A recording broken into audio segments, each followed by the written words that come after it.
솔직히 말씀드릴게요.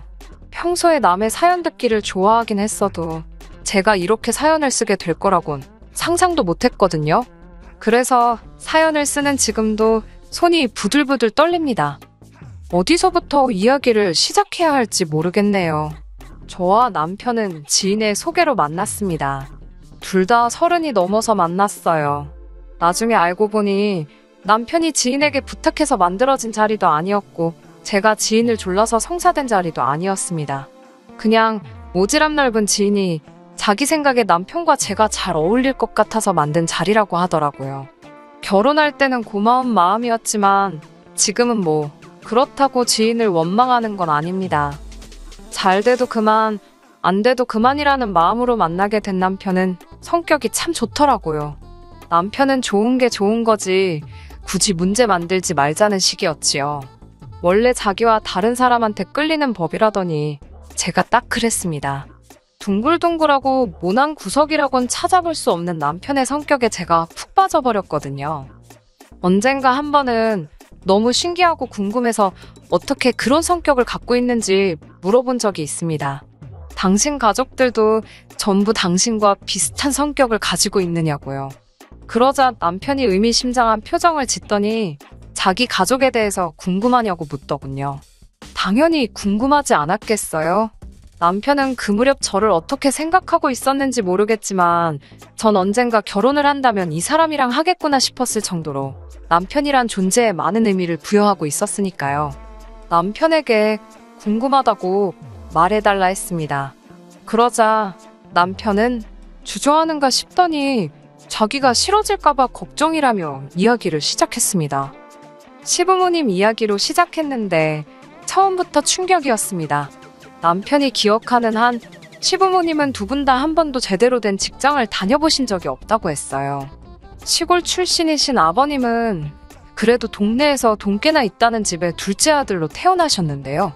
뭐 아버님께서 어머님을 만나시기 전까지 어떤 인생을 살아오셨는지는 정확히 듣지 못했습니다.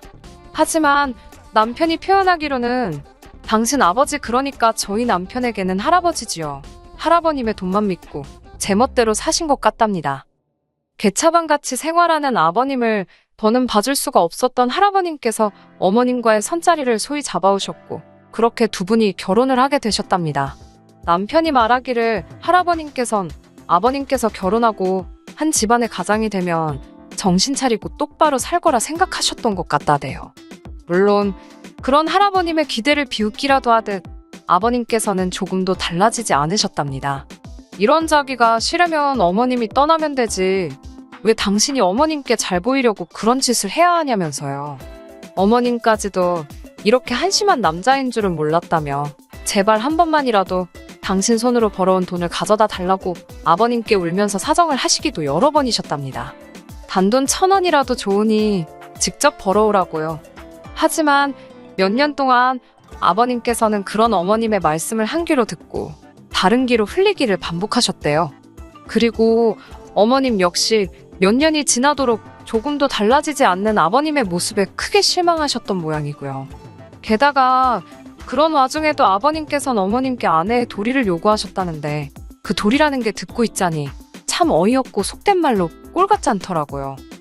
언젠가 한번 아버님께서 당신 친구분들과 집에 갈 거니까 술상을 차리라며 어머님께 연락을 해오셨답니다. 그날은 남편도 학원에 가지 않고 집에 있었는데 그 이유는 아프신 어머님을 간호해드리기 위해서였지요.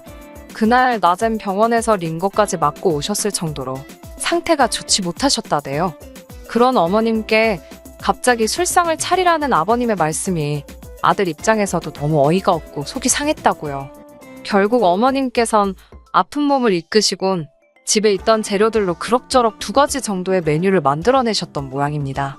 그리고 음식이 끝나기가 무섭게 아버님께서 지인 3분과 집에 오셨더래요. 어머님께서 당신은 몸이 안 좋아서 그러니 차려둔 음식 드시고 놀다 가시라고 인사를 드리곤 안방으로 들어가고 계셨답니다. 그런데 갑자기 아버님께서 지금 이까짓 걸로 누구 코에 붙이냐며 당신 지인분들이 있는 앞에서 그 술상을 걷어차셨답니다. 그러면서 어머님께 얼굴도 못생긴 게 마누라라고 데리고 살아주니까 고마운 줄도 모르고 술상 하나 똑바로 못 차리냐며 폭언을 퍼부으셨답니다. 어린 남편에게 그 광경은 너무나 충격적이었다고 해요. 듣는 저도 온몸이 부들부들 떨릴 만큼 화가 나던걸요. 하지만 어린 남편이 할 수 있었던 건 그런 어머니를 위로하는 것 말고는 없었겠지요. 그리고 이후로 아버님과 어머님의 관계는 급속도로 악화되어 갔답니다. 남편은 두 분이 이혼이라도 할까봐 하루하루가 조마조마하고 걱정스러웠다며 저에게 허심탄회하게 모든 것을 털어놓았어요. 옳고 그름을 꼭 따져야 하고 불편한 상황은 짚고 넘어가지 않으면 직성이 풀리지 않는 저로서는 듣는 내내 속이 터지고 답답한 지경이었습니다. 만약 제가 그 자리에 있었더라면 절대로 아버님이 그런 식으로 나오는 걸 보고만 있지 않았을 거라고 분통을 터뜨렸지요. 남편은 그런 제 반응을 보더니 웃으며 자기는 그런 제 성격이 너무 부럽고 좋다고 했어요. 정말이지 저희는 너무나 다른 서로의 성격에 푹 빠져 있었네요. 아무튼 남편은 가정환경이 그렇다 보니 학창시절부터 편의점이나 햄버거 가게 등에서 아르바이트를 하며 용돈을 벌었어야만 했답니다. 대학교에 진학한 이후로는 학비와 생활비를 벌기 위해서 과외나 고깃집 서빙, 그리고 방학에는 막노동을 했고요. 본인 입으로 안 해본 건 빼고 다 해봤다는데 저렇게 웃으면서 이야기하기까지 저 속이 말이 아니었겠구나 싶더라고요. 동시에 누가 싫은 소리를 해도 좋은 것만 걸러듣고 정말 어지간하게 불편한 게 아니면 참고 넘어가는 남편의 성격이 어느 정도 납득이 되었지요. 앞서 말씀드린 것처럼 저는 진작에 남편을 제 미래의 배우자감이라고 생각하고 있었습니다. 하지만 그럼에도 불구하고 최소 2년에서 3년 정도의 시간은 연인으로서 곁에서 지켜보고 싶었어요. 사실 애인도 있겠다, 나이도 홍기가 찼겠다, 제가 원하든 원하지 않든 주변에서 이런저런 조언을 해주더라고요. 특히 그 중에서 마음에 와닿았던 조언이 최대한 다양한 모습을 보라는 거였어요. 일단 정말 피곤할 때 같이 산에 가보라 했습니다. 그럼 남편 될 사람의 인내심과 참을성을 엿볼 수 있다면서요. 술도 같이 먹어보랍니다. 자제력을 확인할 수 있다고요. 그 밖에도 운전하는 모습도 지켜보고 제가 아플 때 절 어떻게 대하는지도 유심히 관찰해보랍니다. 그래야 결혼할 만한 사람인지 아닌지 본 모습을 파악할 수 있다는 거였지요. 그런데 사귄 지 1년이 채 안 되어서 남편이 저에게 프로포즈를 해왔습니다. 자기나 저나 나이가 벌써 30대 중반을 향해 가고 있는데 언제까지 연애만 하고 있냐면서요. 남편은 저와 빨리 안정적인 가정을 꾸리고 싶다 했습니다. 가정을 꾸린 다음에는 저를 닮은 딸과 자기 닮은 아들도 하나씩 낳고 싶다면서요.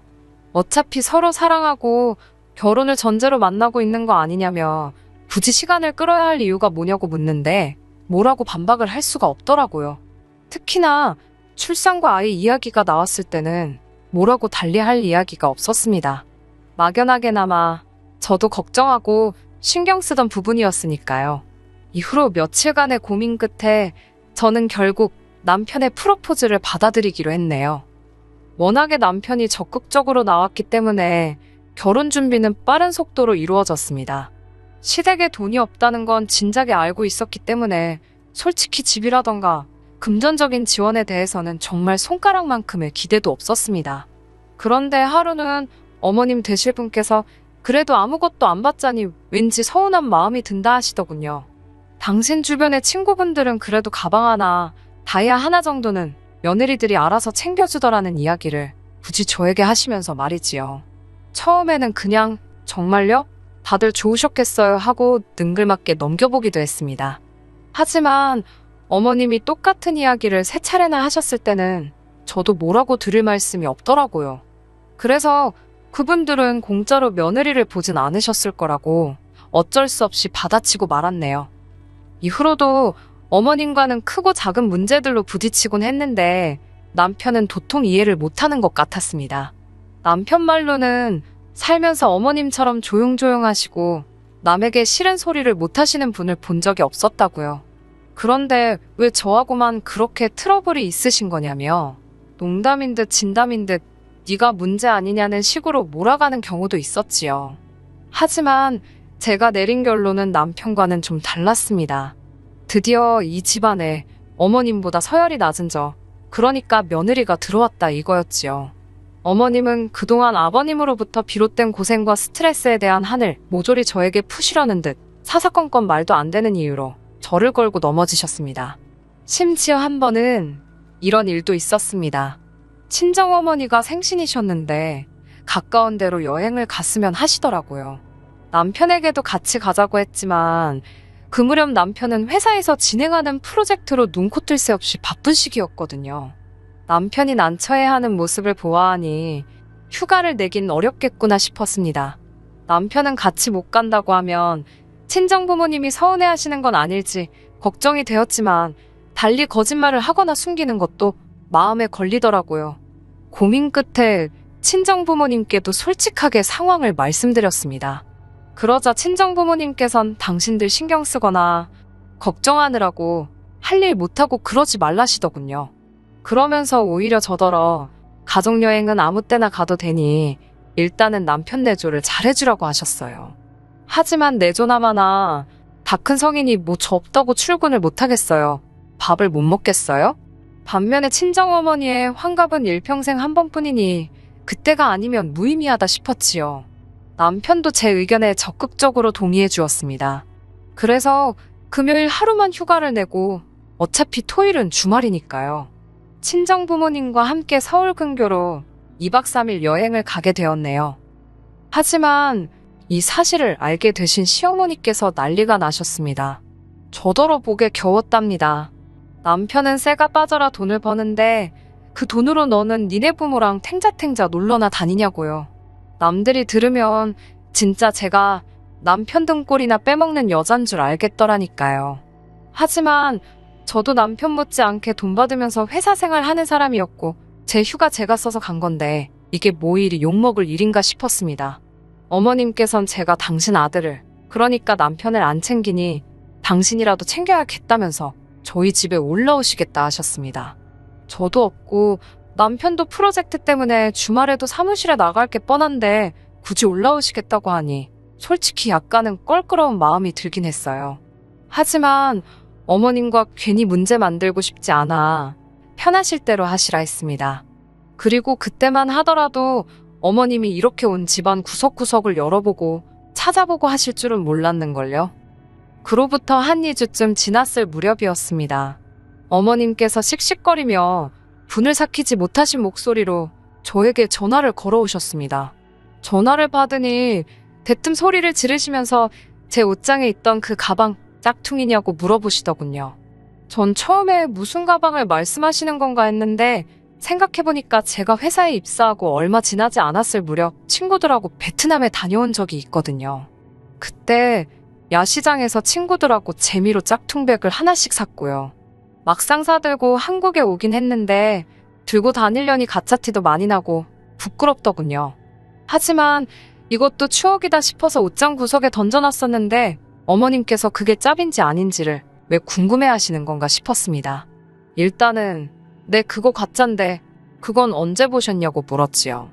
그러자 어머님께선 전화기 너머로 신경질과 화를 동시에 내시며 너는 그딴 쓰레기를 왜 옷장에 모나 대는 것 마냥 보관을 하냐며 저 때문에 쪽팔려 혼났다고 개망신당했다고 썽을 내셨습니다. 황당하면서도 동시에 그 가방을 들고 가신 건가 싶어서 혹시 제 가방 가져가셨냐고 물었더니 대답은 안 하시곤 그 가방 재수없으니까 가져가던지 집어내버리던지 하라셨습니다. 그리고는 전화를 탁 끊어버리시더군요. 퇴근 후 모처럼 한잔하자는 동료들도 뿌리치고 불이 나게 집으로 왔습니다. 안방 붙박이장을 열어 젖히니 역시나 가방이 보이질 않더라고요. 곰곰이 생각해보니 어머님이 그 가방을 발견하셨다는 건 제가 없는데 안방에 들어와서 제 옷장을 뒤지셨단 소리밖엔 안 되었고요. 기분이 급격하게 불쾌해졌습니다. 곧이어 얼마 지나지 않아 남편도 퇴근을 했어요. 거실 불도 켜지 않고 소파 한쪽에 심각하게 앉아있는 저를 보곤 남편은 소스라치게 놀라더군요. 내가 친정 갔던 날 어머님께서 우리 집에 오셨지 않냐고 물으니 그렇다고 순순히 대답을 하더라고요. 곧이어 어머님께서 우리 안방에도 들어가셨냐고 물으니까 남편이 아차 싶은 표정을 지었고요. 제가 아무 말도 없이 남편을 응시하자 남편은 변명하듯 자기는 분명히 몇 번이고 들어가지 마시라 했는데 아마 자기가 씻는 동안 들어갔다 나오셨던 것 같다며 말끝을 얼버무렸습니다. 저는 남편에게 어머님이 나한테 말도 없이 내 핸드백을 가져가셨놓고는 이제 와서 가짜를 거기 뒀다며 나한테 있는 대로 욕을 하고 계시다는 걸 말해줬어요. 그리곤 이렇게 덧붙였지요. 이건 뭐 도둑이 지갑 훔치고 그 안에 현금 없다고 지갑 주인한테 욕하는 거랑 똑같은 거 아니냐고요. 남편은 저더러 말이 좀 심한 것 같다면서도 자기가 어머님께 제대로 확실히 말씀드려서 다시는 이런 일 없도록 하겠다며 저에게 진지하게 사과를 했습니다. 만약 이쯤에서 이야기가 끝났더라면 저도 이혼까지는 생각하지 않았을 거예요. 이후로도 어머님은 걸핏하면 저를 상대로 말도 안 되는 신경질을 부리시기 일쑤였습니다. 이것도 인이 박힌다고 하나요? 하도 자주 시달려서 그런가 나중에는 별로 신경 쓰이지도 않을 지경이었습니다. 주로 패턴이 어머님께서 아버님과 싸우시면 마치 스트레스 해소용 샌드백을 찾으시듯 저에게 연락을 해오시는 그런 모습이었달까요? 그러다 얼마 전에 있었던 일입니다. 늦은 밤이었는데 어머님으로부터 연락을 받았지요. 직접 하실 이야기가 있다며 지금 당장 저희더러 내려오라 하셨습니다. 목소리가 보통 심각한 게 아니라 앞뒤 상황 따져보고 할 분위기가 못 되었어요. 그렇게 바로 남편과 저는 그 길로 시댁으로 내려갔네요. 시댁에 도착했을 때 저희를 기다리고 계신 건 시부모님만이 아니었습니다. 결혼식 때 뵈었던 먼 친척분들도 계셨어요. 아닌 밤중에 홍두깨도 아니고 이게 무슨 일이지 싶었습니다. 그중 기가 굉장히 세 보이는 여자분께서 저희를 보더니 애들은 멀쩡하네 그러시는 거예요. 그러더니 저희 남편을 보면서 알지? 니네 부모가 우리 돈 가져다 너네 먹고 살게 해준 거? 그러시는 게 아니겠어요? 금시초문이라 그게 무슨 소리냐 물었습니다. 이제껏 시댁으로부터 10원짜리 하나 받은 게 없었는데 말이에요. 그때 어머님께서는 마치 상황을 수습하려는 듯 말이 그렇다는 거라며 제가 더는 말을 못하게 저를 가로막으셨습니다. 그 여자분은 뭔가 껄끄러운 표정을 지으면서도 이제 그 돈을 갚아줘야 된다며 자기들은 더는 못 기다린다대요. 그러더니 이게 벌써 몇 년이냐고 자기들은 어디 땅 파서 먹고 사냐면서 저희한테 푸념을 늘어놓으시는 게 아니겠어요? 가만히 들어보니 시부모님께서 걸핏하면 저희 핑계를 대고는 친척분들께 돈을 가져다 쓰셨던 모양입니다. 그렇게 한참의 하소연과 답답한 이야기가 오가고 나서야 친척분들은 저희만 믿는다는 말을 남기곤 자리를 떠나셨습니다. 저와 남편은 어안이 벙벙했지요. 이게 다 무슨 소린가? 남편이 전에 없이 가라앉은 목소리로 총 얼마냐고 물었고 아버님은 얼마 안 된다며 2억이라 하셨습니다. 그러면서 그깟 돈 안 갚아도 된다고 지들이 당신을 뭐 고소를 하겠냐 어쩌겠냐며 신경 쓰지 말랍니다. 솔직히 거기까지도 너무 충격이었는데 절 더 충격에 빠뜨린 건 그 이후에 어머님께서 하신 말씀이었습니다. 어머님은 이제 정말 돈 나올 구멍도 없고 당신들은 손가락이나 빨고 살게 생겼다며 저희가 도와줘야 쓰겠답니다. 그러면서 남편이 월급을 받아오거든 절반은 당신들한테 보내라 했습니다. 어머님의 억지에 놀란 제가 따지려고 드니까 남편이 딱 제 손목을 잡더니 일단 자기랑 먼저 이야기하잡니다. 저는 이때만 해도 남편이 제 편에서 저와 같은 생각으로 이야기를 할 줄 알았어요. 하지만 웬걸요. 시댁 현관을 나서기가 무섭게 남편은 다리가 풀린 듯 자리에 주저앉더니 저더러 미안하답니다. 하지만 변해버린 어머님의 모습을 보니 가슴이 너무 아프다면서 이게 다 돈 때문인 것 같다대요. 그러면서 다행히 우리는 맞벌이니까 당분간은 어머님 말씀대로 절반이 너무 과하다 싶으면 한 달에 100만 원씩이라도 보내드리잡니다. 어이가 없었지만 제가 언제까지냐고 물어봤어요. 그때만 해도 사랑하는 남편이 이 정도로 무너지는데 몇 달 정도라면 내가 기다려주자 싶었으니까요. 하지만 물어보면서도 저도 어느 정도는 알고 있었지요. 이게 몇 달로 해결될 일이 아니라는 걸요. 그래도 남편한테 뭔가 희망을 걸고 있었던 모양입니다. 하지만 남편은 그런 제 기대를 보란 듯 져버렸어요. 앞으로 두 분이 사시면 얼마나 사시겠냐며 두 분 중 한 분이 돌아가실 때까진 그렇게 드려야 할 것 같답니다. 그러다 남은 한 분은 우리가 모시고 살면 되지 않을까 그러는 거예요. 차라리 같이 살면 우리 모르게 사고는 안 치실 거 아니냐고요. 거기까지 듣고도 어이가 없었는데 아니다 그러더니 아예 이참에 그냥 모시고 살잡니다. 그러면 따로 생활비고 뭐고 드릴 것도 없으니 차라리 그게 모두 속 편한 상황이지 않겠냐고요. 그때 깨달았지요. 이 인간도 제정신이 아니구나. 뭐가 똥이고 된장인지 구분을 못하는구나. 이후로는 뭐 예상하셨다시피 제 입에서도 고운 소리가 안 나가더라고요. 차라리 남편이 이참에 시부모님과 연 끊자고 들었으면 제가 오히려 나서서 그래도 그건 아니라고 남편을 말렸을지도 모릅니다. 하지만 이기적이고 뻔뻔한 시부모님 그리고 남편을 보자니 시쳇말로 그 피가 어디 가겠냐 싶더라고요. 결국 저는 남편에게 헤어지자고 했습니다. 당신을 사랑하지만 나를 갉아먹으며 살 수는 없다고요. 오히려 이혼 과정은 크게 어렵지 않았습니다. 남편이 워낙 해온 게 없기도 했고 청약이나 주택 문제 때문에 혼인신고도 미루고 있던 참이라서요. 남편이 짐 챙겨서 나갔습니다. 본인 말로는 자긴 고시원에서 살고 시부모님께는 달달이 80만 원씩 보내드리기로 했다대요. 웃기지 않나요? 저한테는 모시고 살자 어쩌자 그러더니 저랑 이혼하니까 안 모시는 게 너무 가식적이고 어처구니가 없어서 다시 한번 이혼하기를 잘했다 싶더라니까요. 지금 저는 다시 예전의 삶으로 돌아왔습니다. 비록 집과 회사만을 반복하는 조금은 지루하지만 평범한 일상을 누리고 있어요. 이 좋은 걸 놓치고 산 것도 부족해 그렇게 시달리고 산 걸 생각하면 지금도 분하기는 하지만 그래도 과거보다는 미래에 집중하며 살아야겠지요? 끝까지 들어주셔서 감사합니다. 오늘의 사연은 여기까지입니다. 구독과 좋아요, 알람 설정 부탁드리고 더 좋은 사연으로 다시 찾아뵙겠습니다. 감사합니다. 신바람 사연 아파트 오늘의 사연 시작하겠습니다. 안녕하세요. 사랑하는 남자친구와 결혼을 앞두고 있던 20대 후반의 여성입니다. 제가 과거형으로 표현하는 이유는 말하지 않아도 아시겠지요? 파혼했어요. 사귈 때는 자상하고 다정하기가 정말 하늘의 별도 따다줄 것 같았던 남자친구가 본격적으로 결혼을 준비하기 시작하자 전에 없던 모습들을 보였거든요. 속된 말로 저를 다잡은 물고기라고 생각하기라도 했는지 말이에요. 변해버린 남자친구에게 크게 실망했고 똥인 걸 알게 된 이상 굳이 맛을 볼 필요는 없잖아요.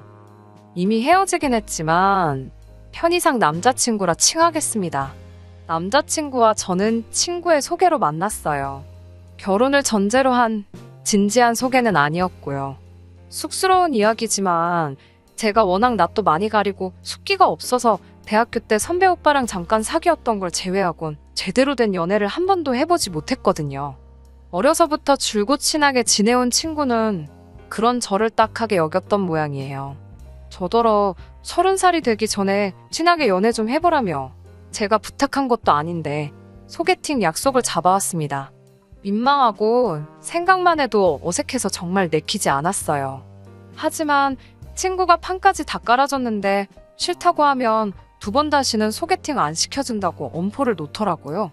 그런 소리를 들으니 왠지 아쉬워서 그렇게 남자친구를 만나게 되었네요. 남자친구의 첫인상은 단정했고 매너 또한 젠틀했어요. 하지만 외모보다도 인상적이었던 건 남자친구의 취향이었지요. 좋아하는 음악이라던가 선호하는 영화 장르, 그리고 주말에 주로 하는 취미생활까지 저와 비슷한 취향을 가지고 있더라고요. 그래서인지 첫 만남임에도 불구하고 대화가 끊어질 틈이 없었네요. 사실 그 무렵 친구들과 만나면 늘상 하는 이야기가 먹고 살기 힘들다거나 개인적으로 짜증나는 일들, 소위 앓는 소리가 대부분이었어요. 그런 시기다 보니 더 피곤해지는 일도 종종 있었고요. 그런데 남자친구와 만나면 대부분의 시간을 서로가 좋아하는 것들이나 관심이 있는 주제에 대한 이야기를 하며 보냈으니 지루함은 고사하고 주중에 쌓여있던 스트레스를 한 방에 날려버릴 수 있었어요. 그렇게 저희는 3개월 동안 친구도 아닌 연인도 아닌 애매한 사이로 데이트를 이어가다가 본격적으로 사귀기 시작했습니다. 나중에 남자친구가 말하길 굳이 사귀자고 해야 한다 생각을 못했다대요. 그리고 사귄 지 8개월 만에 남자친구가 저에게 프로포즈를 해왔습니다. 저와 함께라면 앞으로도 어디서 무엇하든 즐겁고 행복할 것 같다면서 결혼해달라고 하더라고요. 솔직히 조금 촌스러운 방식의 유치한 내용이긴 했지만 크게 감동했었네요. 남자친구의 프로포즈를 받았을 때 솔직히 크게 고민하지 않았습니다. 일단 저 역시 남자친구를 많이 사랑했고요. 또 다른 이유로는 개인적으로 늘 30살이 되기 전에 결혼을 해야겠다 생각했었거든요. 그리고 그런 생각을 갖게 된 데에는 저희 부모님의 영향이 컸습니다. 저희 부모님은 주변에서 닭살 부부라고 부를 만큼 매우 사이가 좋으세요. 여담이지만 저희 아버지는 양념치킨을 좋아하시고 저희 어머니는 후라이드를 좋아하시거든요. 그런데 아버지가 치킨을 사오시는 날이면 그 치킨은 늘 후라이드였고 어머니가 치킨을 사오시면 그날은 꼭 양념이었습니다. 서로가 뭘 좋아하는지 생각하고 서로 입맛에 맞춰 사오시다 보니 곧잘 일어나는 일이었지요. 이 밖에도 두 분이 서로를 얼마나 생각하고 위하는지 엿볼 수 있는 사건이 수두룩하답니다. 아무튼 이런 부모님 밑에서 사랑도 많이 받고 유복하게 자랐습니다. 그러니 저 역시 하루빨리 좋은 사람을 만나서 저희 부모님처럼 행복한 가정을 이루고 싶었네요. 그리고 제가 찾던 바로 그 좋은 사람이 남자친구라고 생각했고요. 하지만 제가 프로포즈를 받아주고 얼마 지나지 않아서부터 남자친구는 점점 다른 사람처럼 변해갔습니다. 지금 돌이켜 생각해보면 변해갔던 게 아니라 원래 그런 사람이었는데 용케 잘도 숨기고 있었던 것 같아요. 정말이지 남자친구가 그렇게 줏대없고 한심한 사람인 줄은 전혀 상상하지도 못했네요. 남자친구는 수도권에 위치한 공기업에 다니고 있었습니다. 공무원은 아니었지만 그래도 정년 걱정은 없는 직장이었지요. 아침 8시까지 출근을 마쳐야 해서 다른 회사들에 비해 약간 이른감이 있었지만 퇴근이 4시 반이라서 본인은 무척 만족스러워했고요. 야근도 없고 주말에 근무할 일도 절대 없었기 때문에 연봉은 진짜 소금처럼 짰습니다. 파혼한 마당에 못할 말이 뭐가 있겠어요? 저는 대학교를 졸업하자마자 중견기업에 입사를 했습니다. 남자친구를 전 소개받았을 때 이미 직장생활 5년 차였고 연봉도 남자친구보다 2천만 원 정도 높았지요. 남자친구 직장과 제 직장만 놓고 본다면 이렇게 표현할 수 있겠네요. 남자친구 직장은 가늘고 길게, 저는 굵지만 길 수도 짧을 수도 있는. 제가 그렇다고 남자친구 직장을 부러워했을까요? 전혀요. 남자친구 역시 제가 자기보다 더 번다고 해서 중육이 든다거나 전혀 그렇지 않았습니다. 있는 척을 하는 사람은 아니었지만 없는 걸 부끄러워하지도 않더라고요. 솔직히 어떤 때는 전혀 주저하지 않고 남에게 아쉬운 소리를 해대는 남자친구가 남사스럽기도 했어요. 그래도 그때야 제가 사랑에 눈이 먼 상태라서 귀엽다고 생각했어요. 참 속도 없지요? 지금은 어떻냐고요? 그 상황이 떠오를 때마다 제 얼굴이 다 후끈거립니다. 구질구질하고 궁상 맞았던 건데 왜 그땐 그런 생각을 못했는지 스스로 황당하기까지 해요. 궁상하니까 남자친구 생일 선물 생각이 나네요. 남자친구와 저는 동갑내기입니다. 남자친구가 저보다 생일이 2주 빠르고요. 생일 이야기가 나와서 말인데 남자친구 부모님께 인사를 드리러 갔을 때였어요. 아무래도 나이가 동갑이다 보니까 데이트를 할 때는 서로 편하게 이름을 불렀거든요. 그런데 처음 인사를 드리러 가던 날이었어요. 문득 이름으로 불러도 괜찮을까 싶더라고요. 그렇다고 자기라고 하자니 그것도 어른들 앞에선 좋아 보일 것 같지 않고 결국 저나 남자친구나 적당한 호칭을 찾는 데는 실패했습니다. 그래서 서로 최대한 이름이나 호칭은 생략하고 적당히 운을 띄워서 대화를 하자고 입을 맞췄지요. 하지만 어머님 눈에 딱 걸렸더라고요. 어머님께선 저희더러 너네는 왜 서로 부르지를 않냐고 물어보셨어요. 제가 어떻게 둘러대기도 애매해서 그냥 웃어 보였습니다. 그러자 어머님께선 저더러 남자친구에게 오빠라고 하라셨습니다. 생각지도 못한 어머님의 말씀에 순간 당황스럽더라고요. 그래도 저희가 동갑인데 오빠라고 부르는 건 좀 이상한 것 같다고 솔직히 말씀드렸네요. 그러자 어머님께선 아무리 그래도 아내 될 사람이 남편 될 사람 이름을 함부로 부르냐입니다. 제가 그러면 남자친구가 기가 눌려서 밖에 나가서 큰일을 못한다나요? 저는 어머님께 그래도 오빠는 아닌 것 같다고 적당한 호칭을 만들어 보겠다 했습니다. 하지만 어머님께선 계속해서 오빠라고 부르라며 그래야 윗사람에 대한 존경심도 생기고 한다나요?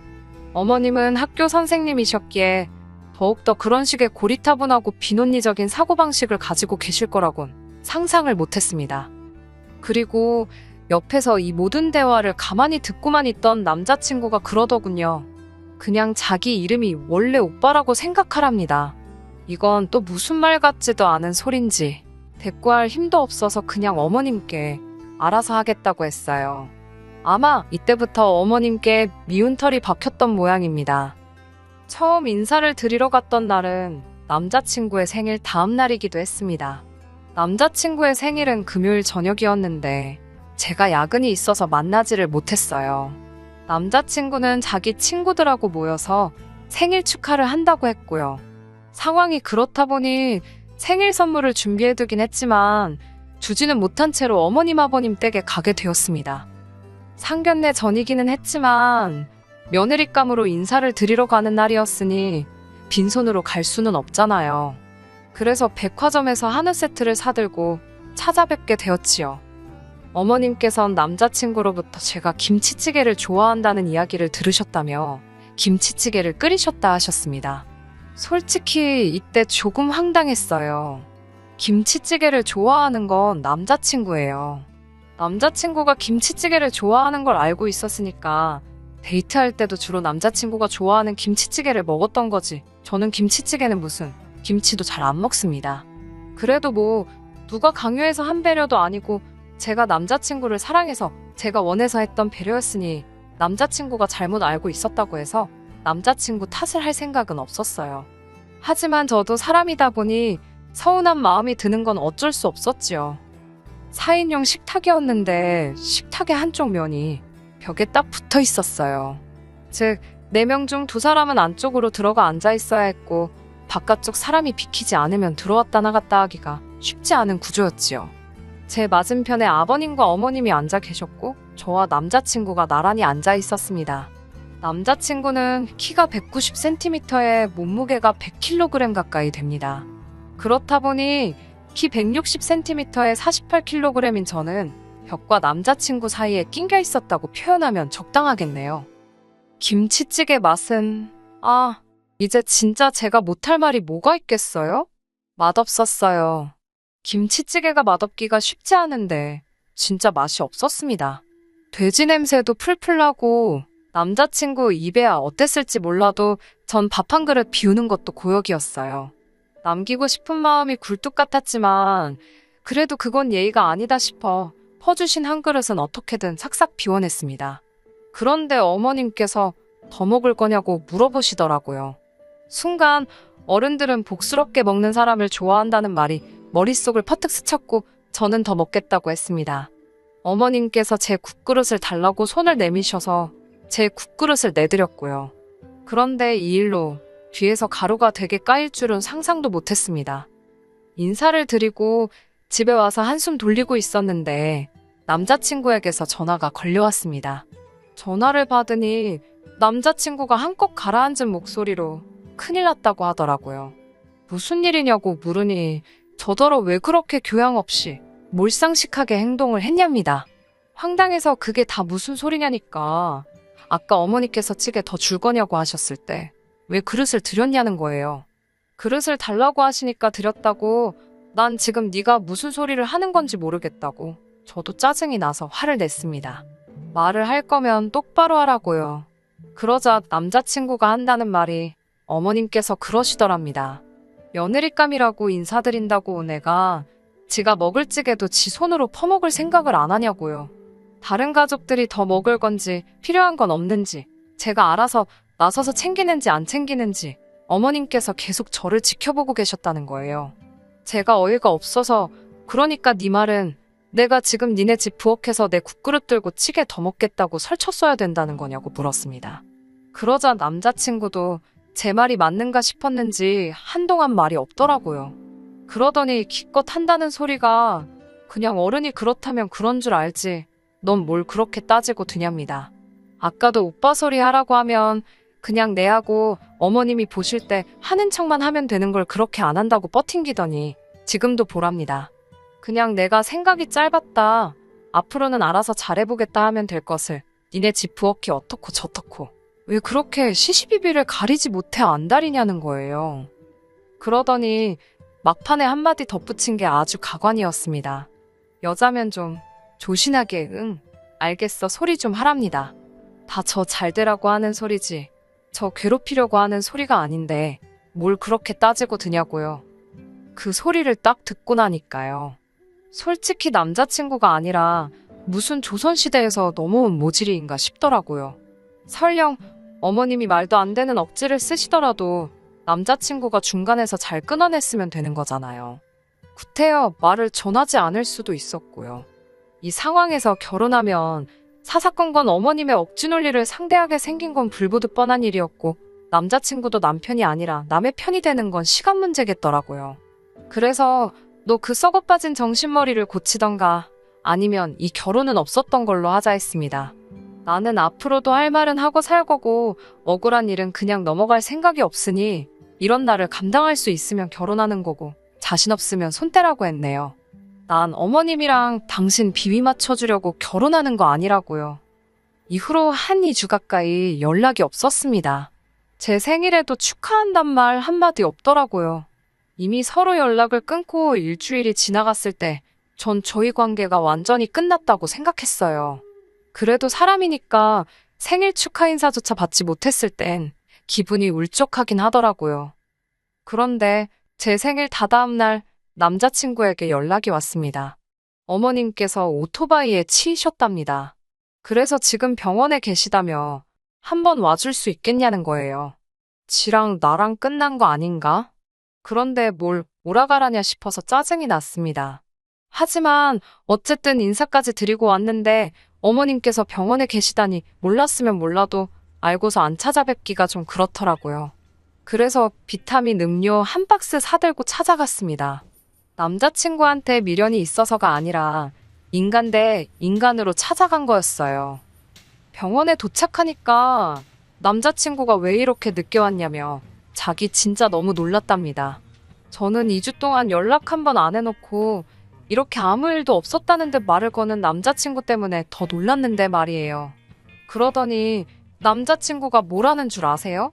자기 어머니가 지금 옆에서 심부름해줄 사람이 필요하답니다.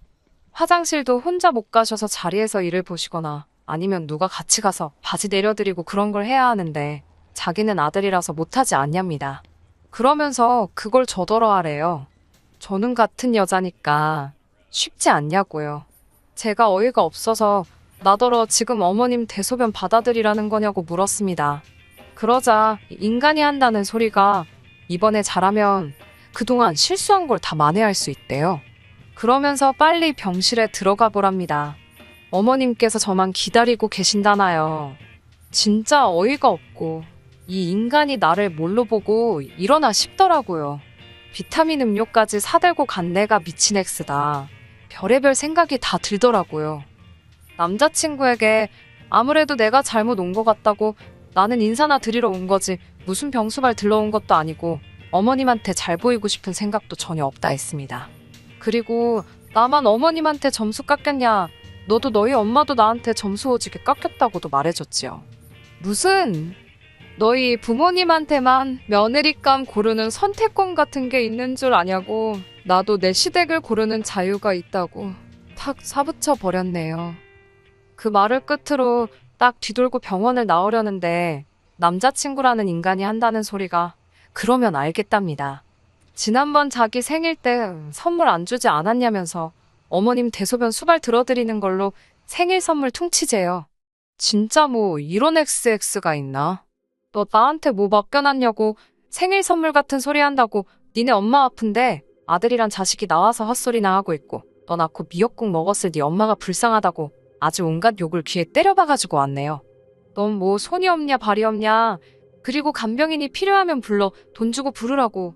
아주 병원이 떠나가라 악다구니를 쓰니까 지도 귀까지 벌게 져서는. 솔직히 소리 지른 저도 잘한 건 없지만 쪽팔리기도 했지만 속은 후련합니다. 그게 남자친구와 저희 마지막 만남이었어요. 이후로 듣기로는 어머님의 부상이 생각보다 심해서 한 6개월은 꼼짝없이 병원에 계셔야 한다나 봐요. 잘난 아드님께서 뭐 어떤 방법을 찾아도 찾지 않았겠어요? 관심 전혀 없고요. 까딱하면 결혼도 하기 전에 며느리감이라고 못 볼 꼴 별의별 꼴 다 볼 뻔했는데 잘 됐다 싶지요. 조상신이 저를 도와주셨다 싶고요.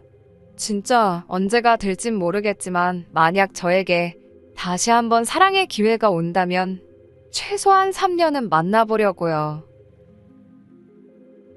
끝까지 들어주셔서 감사합니다. 오늘의 사연은 여기까지입니다. 구독과 좋아요, 알람 설정 부탁드리고 더 좋은 사연으로 다시 찾아뵙겠습니다. 감사합니다.